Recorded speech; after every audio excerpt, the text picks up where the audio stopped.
When you install or update an apps on the App Store, you are asked sign in to complete purchase. In this video, I will show you how to sign in to the App Store. Enter Apple ID.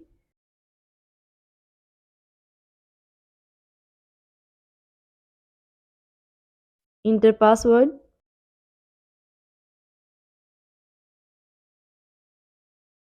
Click on sign in.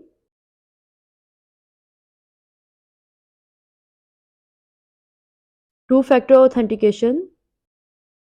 Enter verification code.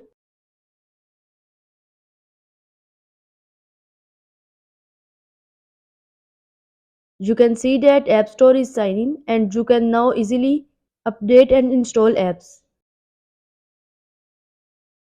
If this video helpful for you, please like, share and subscribe.